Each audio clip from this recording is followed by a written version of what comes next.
सत श्री अकाल, आदाब, नमस्कार। आप सभी का हार्दिक स्वागत है हमारी क्रोस एंड एस्ट्रो टीम में। तो आज हम बात करेंगे किचन के बारे में, किचन के वास्तु दोष के बारे में। तो जैसे कि हम सभी जानते हैं कि अगर घर, कारोबार किसी का भी वास्तु दोष ठीक नहीं है तो हमारी जिंदगी पर बहुत दुष्प्रभाव पड़ते हैं। हमारा कारोबार ठप हो जाता है, हमारे जो घर के सदस्य हैं वो बीमार होने लगते हैं। तो इन सब वास्तु दोषों से बचने के लिए हम क्या करें और कौन सी गलतियां नहीं करनी चाहिए हमें, इसके बारे में हमें जानकारी देंगे पंडित जगदम्बा प्रसाद मिश्रा जी। तो पंडित जी, स्वागत है आपका हमारी क्रोस एंड एस्ट्रो टीम में। तो पंडित जी, मेरा आपसे सबसे पहला प्रश्न है कि वास्तु दोष होता क्या है और किचन में वास्तु दोष हो तो कैसे पता चलता है कि किचन में वास्तु दोष है? देखिए, इस बात को हम सरल भाषा में समझने की कोशिश करते हैं कि वास्तु और वास्तु दोष असल में है क्या।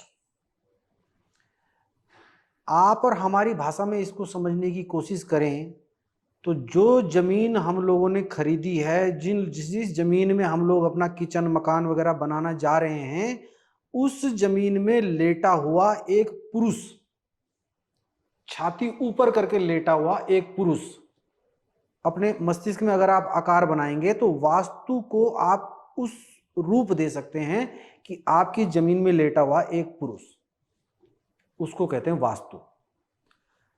अब वो वास्तु ऐसा है कि एक पुरुष के हाथ पांव और मुंह बिल्कुल सब अपनी अपनी सही जगह है तो वो पुरुष है। अब हम लोगों का सर अगर पांव में जोड़ दिया जाए, ये हाथ अगर पीछे जोड़ दिया जाए तो हम किसी प्रकार से मानव नहीं रहेंगे।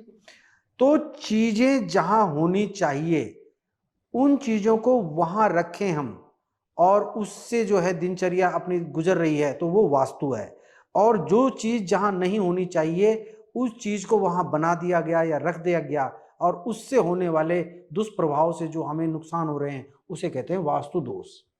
तो वास्तु विशेषकर एक पुरुष है जो उस जमीन पे लेटा हुआ है जहां हमने मकान भूमि वाहन बनाया है, और उसके अनुसार हमें जो बताए गए नियम हैं, दरवाजा खिड़की इत्यादि अपने यथा स्थान पे बनाए रखने से जो लाभ हमें मिलते हैं वो अलग हैं, न बनाने से जो नुकसान हमें होते हैं वह अलग है। तो इस प्रकार से हम वास्तु दोष का जो है परिचय अपने जीवन में देख सकते हैं। तो किचन के वास्तु दोष में बताइए पंडित जी। जी, किचन, अब किचन का जो शब्द है, इस शब्द को इतना हल मतलब आसानी से कहना, अब इसके बाद में हम तब जानेंगे ये इतना आसान है कि नहीं। वहां बन रहा है हमारा भोजन, और हिंदू धर्म में जो एक सबसे मशहूर और यथार्थवादी कहावत मुझे लगी है वह लगी है कि जैसा हम खाएं अन्न और वैसा हो हमारा मन। मतलब जो हम अन्न खा रहे हैं वैसा ही हमारा मन हो जाता है। आप लोग फलाहार कीजिए, आपका मन प्रफुल्लित रहेगा। आप दुग्धाहार कीजिए, आपका मन बच्चों के जैसा हो जाएगा। आप मीट मांस ज्यादा खाइए, आपको क्रोध ज्यादा आएगा। तो इस प्रकार से हम इस कहावत को चरितार्थ साबित कर सकते हैं कि जैसा हमारा अन्न वैसा हमारा मन, और वहां हमारा अन्न पक रहा है। तो पूरे घर की जो ऊर्जा का संचार है वो संचार का केंद्र है हमारी रसोई। तो वो इतनी महत्वपूर्ण हिस्सा हमारे घर का, हमारी गृहस्थी का है कि अगर वहां से गड़बड़ हो गई तो हमारे घर की परेशानियों की समस्या का जो कारण है ना, ये हम नहीं समझ पाते कि हम परेशान इसलिए हैं कि हमारे घर में वास्तु दोष है। इस वास्तु दोष की सबसे बड़ी खासियत यही है कि कोई पहचान नहीं पाता कि ये असल में वास्तु दोष है। जी। व्यक्ति अलग अलग तरीकों के अलग अलग उपायों में फिरता रहता है, लेकिन जो उसकी जो है जो उसका इलाज छिपा होता है वह सिर्फ घर में ही थोड़े से बदलाव में छुपा होता है। तो इस प्रकार से वास्तु दोष जो है हमारे जीवन में प्रभावशाली तो है।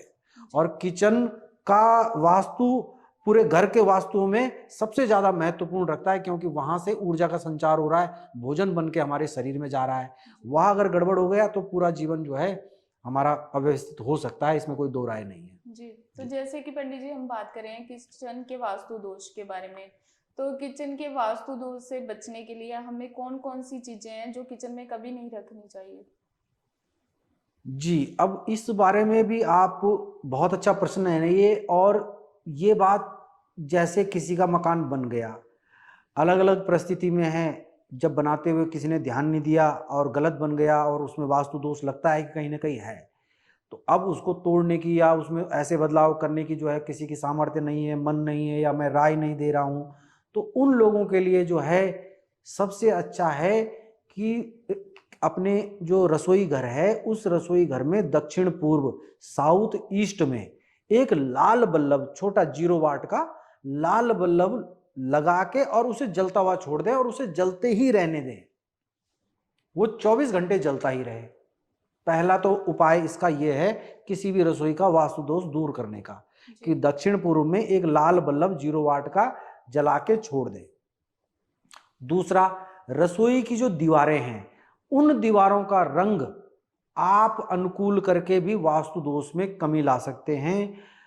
नारंगी रंग जो यदि आप रसोई घर में करते हैं तो उससे भी जो है वास्तु दोष के दोषों में अभिलक्षण कमी मैंने देखी है और ऐसा जो है मैंने पाया है। तो घर में, रसोई घर में बल्लभ जला के लाल रंग का और नारंगी रंग का जो है रंग करवा के रसोई में वास्तु दोष को हम दूर कर सकते हैं। और वास्तु दोष ऐसी कौन सी चीजें, आपने पूछा कि नहीं रखें घर में जिससे वास्तु दोष हो, तो रसोई घर में कूड़ा करकट, कोई ऐसा सामान जिसकी रसोई घर में जरूरत नहीं है, कोई बिजली का सामान रसोई घर में पड़ा है, खराब पड़ा है, ये सारी चीजें उस वास्तु दोष को बढ़ाने में आग में घी का काम करती हैं। जहां आपका नुकसान 100 रुपए का होना वो हजारों तक पहुंचा देते हैं। तो ऐसी कोई भी चीज रसोई में रखना जिसका वहां कोई रखने का मतलब नहीं है, टूटे फूटे बर्तन, आपका कोई गिलास, आपके कोई, मैंने देखा है कई कई माता जी ने अपने दहेज में चीनी मिट्टी के बर्तन लाए, वो टूट गए, उन्होंने तब भी वो रखे हुए हैं। वो क्यों? क्योंकि मेरी शादी से है, पंडित जी है। अब वो टूट गए माता जी, उतनी के टाइम था उनका, अब उनको फेंक देना है। टूटा हुआ बर्तन फेंक दो। अशोभनीय जो चीजें लग रही है उन चीजों को हटा दो। साफ सुथरी रसोई हमारी होनी चाहिए, तो हम वास्तु दोषों से बच सकते हैं। जी। पंडित जी, किचन हमारा कौन सी दिशा में होना चाहिए वास्तु के अनुसार? जी, हमारे घर में किचन आग्नेय कोण में जो है शास्त्रों में बताया है, वास्तु शास्त्र में आग्नेय कोण, दक्षिण पूर्व, साउथ ईस्ट में जो है किचन हमारा होना बड़ा ही वास्तु दोष में कमी लाता है और वास्तु से संबंधित फायदे भी हमें पहुंचाता है। हमें समझने की कोशिश करनी पड़ेगी कि हमारा वास्तु अगर सही है तो उसके फायदे भी हमें होंगे, गलत है तो नुकसान तो होंगे होंगे, लेकिन सही है तो फायदे भी होंगे। तो फायदा बताया है, आग्नेय कोण दक्षिण पूर्व में उत्तम जो है रसोई घर बनाने सही रहता है, ऐसा मेरा मत है। जी। तो पंडित जी, किचन में जो हमारा सिंक है वो कौन सी दिशा में होना चाहिए?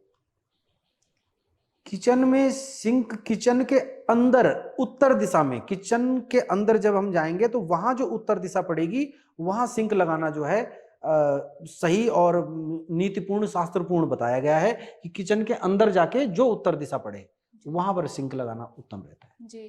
तो ये तो बात होगी सिंक की। तो किचन का जो हमारा गैस का चूल्हा आता है वो किस साइड होना चाहिए? गैस का चूल्हा, आप यदि आपका उसमें आप वो देखिए कि आपके जैसे कि कई लोग पूछते हैं कि जैसे दरवाजा अगर उत्तर की तरफ, उत्तर से आपका दरवाजा रसोई घर से निकल रहा है तो वो दक्षिण पूर्व में आपका गैस होना चाहिए। अगर पश्चिम से आपका दरवाजा है तो वो दक्षिण पूर्व से बिल्कुल विपरीत दिशा में होना चाहिए सिंक आपका। वो जो आप वो पूछ रहे हैं किचन के गैस इत्यादि जलाने के लिए, तो वो निर्भर करता है कि आपका रसोई का दरवाजा किस तरफ से खुलता है। तो अलग अलग परिस्थितियों में गैस को अलग अलग जगह रखा जाएगा। जी। तो पंडित जी, जो हमारी किचन की स्लैब होती है जहाँ पे हम गैस का चूल्हा रखते हैं, तो उसका कौन सा रंग होना चाहिए? जी, बहुत ही महत्वपूर्ण सवाल आपने किया है। रंग में हमें जिन रंगों से बचना है वह रंग है काला रंग, अशुभ होता है किसी भी रसोई घर में मतलब लगाना, स्लैब वगैरह या चित्र लगाना। और नीला रंग, इन रंगों से तो हमें बचना है कि ये रंग बिल्कुल किसी भी कीमत में रसोई घर में कोई स्लेट वगैरह, कोई स्लैब वगैरह में नहीं लगाने। जो हितकारी रंग हमारे हैं, पीला रंग, सफेद रंग, भूरा रंग, नारंगी रंग। लाल रंग भी आप लगा सकते हैं, लेकिन पीला, भूरा, नारंगी और जो है केसरिया, सफेद, ये रंग आपके बड़े जो है शुभकारी और मंगलमय रहते हैं। रसोई घर में 4 चांद भी लगाते हैं और सकारात्मकता, एक इन रंगों में एक ताकत होती है सकारात्मकता को बढ़ाने की। तो वो सकारात्मकता बढ़ती हुई आप देख सकते हैं इन रंगों को करने के बाद। तो पंडित जी, जो हमारा किचन होता है उसका जो दरवाजा होता है वो कौन सी दिशा में होना चाहिए? उत्तर की तरफ जो है, विद्वान लोग कहते हैं कि किचन का दरवाजा उत्तर की तरफ सर्वप्रथम निकलना चाहिए। विशेष परिस्थितियों में उत्तर की तरफ यदि नहीं निकल रहा है तो पश्चिम की तरफ दरवाजा खुलना चाहिए, पश्चिम की तरफ बताया गया है। जी, तो ये दो परिस्थितियां हैं। ठीक है। तो पंडित जी, हमें ऐसी कौन सी गलतियां हैं जो कभी भी किचन संभालते वक्त या किचन में जब भी हम प्रवेश करते हैं तो नहीं करनी चाहिए? देखिए, ये तो बहुत ही धैर्यवान और धीरज धरकर सुनने वाली बात है कि किचन में हमको, जब हम भोजन की थाली पकड़ें तो वो थाली दोनों हाथों से पकड़ें, भोजन का असम्मान ना करें। जी, किचन में एग्जॉस्ट फैन पक्का लगाएं। किचन में बासी भोजन रखने की प्रथा को खत्म करने की कोशिश करें। जी, आप पूरी तरह से खत्म नहीं कर सकते, बासी भोजन किसी न किसी तरह से बचता है, लेकिन बासी आटा, बासी भोजन ये रखने की प्रथा खत्म करें, कम से कम कोशिश करें। एग्जॉस्ट फैन, बासी भोजन मनाही, जहां किचन है उसी के अगल बगल लैट्रिन बाथरूम बहुत ही अशुभ माना गया है। इस प्रकार की परिस्थिति से बचने की कोशिश करें। जी, जो किचन में सकारात्मकता लाने वाली चीजें हैं, उन चीजों से अगर आप संबंध रखेंगे तो सकारात्मकता, और गंदगी पसंद एक जीवन जो है वहां पर अच्छे वास्तु को भी बिगाड़ सकता है। इस बात को भी ध्यान रखना है। रात को भोजन के पश्चात अपना रसोई में कोई भी बर्तन जूठा रखना उचित नहीं माना गया है। इस प्रकार की बातों को ध्यान में रखते हुए आप संपूर्ण वास्तु दोष से मुक्ति पा सकते हैं और अपने जीवन में काफी बदलाव ला सकते हैं। इस प्रकार से पूरी तरह से तर्कपूर्ण बातें शास्त्रों में बताई गई हैं। पंडित जी, आपने हमारे दोस्तों को किचन के वास्तु दोष के बारे में बहुत ही अच्छे से ज्ञान दिया। उसके लिए हमारी क्रॉस एंड एस्ट्रो टीम की तरफ से आपका बहुत बहुत धन्यवाद पंडित जी। जल्दी मिलते हैं हमारी नेक्स्ट वीडियो में।